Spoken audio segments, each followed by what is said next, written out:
Hey everybody, GM, welcome back to the channel. Today is Sunday, the 15th of December.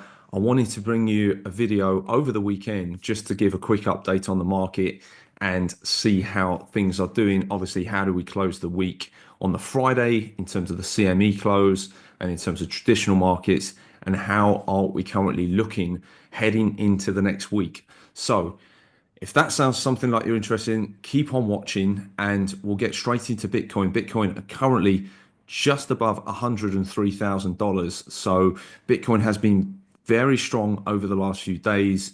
Obviously, nothing too explosive, but it is putting together just on the 4 hour here, sort of back to back green candles now, and coming into what is really our previous all time high at around 104,000. So we're just $1,000 off that now. And obviously, Bitcoin can make that move very quickly. And look, I think it's good in some ways if it waits for tomorrow to actually make this breakout when traditional markets are open.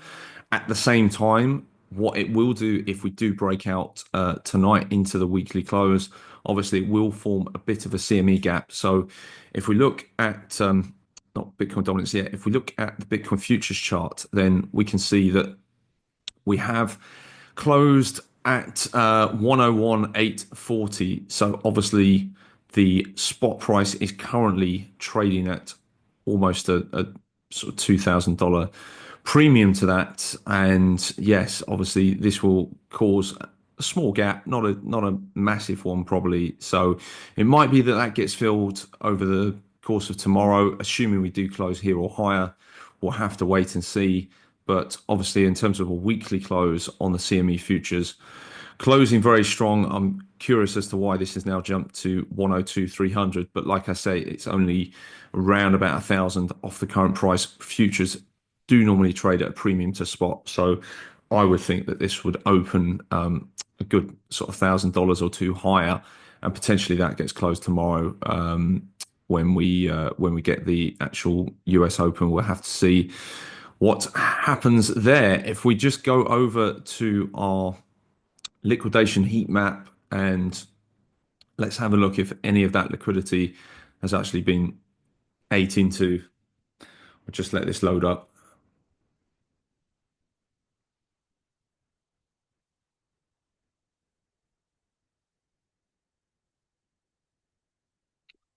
Right, so this is quite interesting. We can see there's quite a lot of build up here in terms of the liquidations. So we've got yeah, we've got quite a lot from here all the way up to around about 105,000. So if Bitcoin were to push on and get above our current high, which is around like just above 103,000, around 103,200, then I would expect price probably to continue to eat through those and likely get to new all-time highs. So it's almost starting to look inevitable right now that that's about to happen.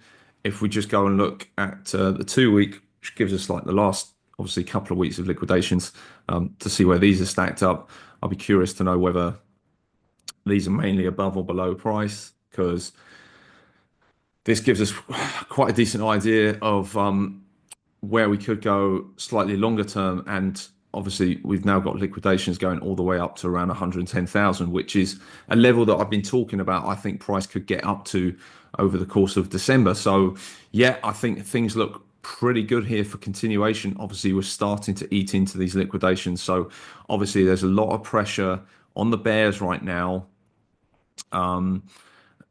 What else did I want to look at? So, just going back to the Bitcoin chart, like I say, around 103,000 at the moment. And yeah, things are looking pretty good. If we just go on to the weekly again and let's see, must be on the other one where we've got the Fibonacci extension targets, and we're really looking at this 113 as being the next level. So that is the price that I'm expecting us to work up towards over the next few days and weeks. And you can see here that it has followed our path fairly well, deviating away from it slightly, a bit more volatile. Then obviously I can draw straight lines to capture. But look, I think I kind of said I'd expect some consolidation, probably retesting back into that 99,500. That's exactly what we've seen. And from here, I am expecting continuation, really. I mean, Bitcoin is practically on its all-time highs now, probably going to get the weekly close at new all-time highs, i.e., a new all-time weekly closing high would be great. And I'm thinking Bitcoin likely sees continuation over the next week. So that's Bitcoin. Looking at Ethereum here, then, Ethereum is currently working on its weekly close outside of this descending trend line, which is positive. This is something that I've been talking about as wanting to see on Ethereum, wanting to see price start to gain acceptance above this descending trend line around the $4,000 mark. Right now, we're just above $3,900. So can Ethereum start to push on here and make its way above that $4,000? I think if that does happen, we'd be looking at Ethereum really to get back to its all-time high, and from there push on towards probably the initial target would be this 5,300 area. But from there, I think Ethereum can go towards 7,000 throughout the over the next year, really. And I think a lot of that, we've talked about this before, Ethereum's best gains tend to happen in Q1, and then its second strongest quarter is Q2. So I think we could see a lot of that move happen over the next 6 months. Potentially all of that move happen over the next 6 months if things really start to go crazy with Bitcoin. So Ethereum's looking really strong. This is one I like. This is one I am currently in a leverage long on. And obviously I discussed the fact that I was looking for maybe some other targets to add to that trade if we did come down lower on Ethereum. But look, I think it's looking like it wants to go sooner rather than later for me. So we might not get any lower. Obviously, the trade I had took was really on the breakout of this descending channel line. Then I started to buy the retest. I added a little bit more when we came down to sort of hit that same price again. So looking fairly healthy for Ethereum. Solana then has come a little bit deeper to my sort of second and third targets on this trade, coming just shy of the 618 and looks to be pushing up. So I think at some point Solana starts to get a move on as well. It likely follows Bitcoin and Ethereum after being a leader for a long phase of the cycle. And what I really want to see from Solana is to take out this high here and this descending trend line. So let's just put a horizontal on here as well. I'm really looking for Solana to get above this 23472 and start to close candles up here. And then I think Solana has probably a free ride back to its all-time highs to go and challenge another breakout. And Pepe also just really consolidating here. Pepe's been one of the strongest cryptos around. Obviously, fresh all-time highs last week. I think that was back on Monday. So does Pepe make another push up over the next day? I think it can do. Obviously, looking at the weekly on Pepe, yeah, I mean we are currently consolidating around this 1.618 and sort of getting acceptance above that, then obviously opens up the door for us to move up to the 2.618. So I think that is probably the next move for Pepe, and that probably coincides with some of the other breakouts we've been talking about. That would be another 50% move on Pepe. So, you know, if Ethereum can get back to 4,000 and break 4,000, I think Pepe would definitely get up to this next level. Looking at the dollar then and just traditional markets, just to close out the analysis. So a decent weekly close to the dollar here, still just really consolidating sideways. I mean, you could probably say, look, we've had the Tom DeMark weekly 9. We've seen this really just a one candle correction. Obviously, the Tom DeMark 9 candle was also a down candle, bearish candle, and now it looks like we might come up and attempt to retest this high again. So whether we actually push a bit higher or not. I think the top is likely in for the dollar, but something to just be aware of, just to obviously continue to monitor.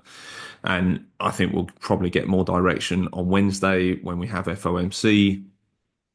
In terms of the S&P, then the S&P pulling back a bit last week, but no real major causes for concerns.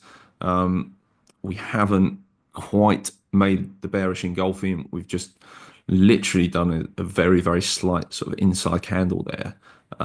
So kind of we've just traded within the price of the previous week. And usually when we see these types of inside candles, a break, so a breakout of above the previous week's high or below the previous week's low should result in quite a strong move. So I'm personally thinking it's probably going to be a little bit more consolidation before another leg up for stocks. Obviously, we are going into the final trading week or full trading week before Christmas. Often get the Santa rally coming into effect. So maybe we get a Santa rally on the S&P. It looks like the Nasdaq is already starting its Santa rally. I have noticed that the mega stocks and the sort of large cap tech stocks have been performing extremely well lately. So obviously a big stock that I'm in, aside from the Bitcoin miners and MicroStrategy, is also Tesla. So Tesla, I know, hit all-time highs last week, which is encouraging. So always good to see positions in you're in making new all-time highs. And I mean, speaking of that, Bitcoin looks like it is ready to make some new all-time highs itself. So on that note, I'm going to wrap it up there. Thank you very much for watching. If you have enjoyed this video, please do like and subscribe to the channel if not done so already. Really trying to focus on growing the channel over the next few months. It's a big focus for me. I'm obviously passionate about what I do, and I like to think that some of the information that I'm sharing on the channel is helpful. Obviously, I've got altcoin pick videos, meme coin picks, doing daily analysis on Bitcoin, Ethereum, Sol, Pepe. I mean, what's not to love? If you're into crypto, for me, you got to subscribe, you got to get that alpha. Okay. Well, have a great rest of the day, everybody, and I will talk to you all again tomorrow. GM.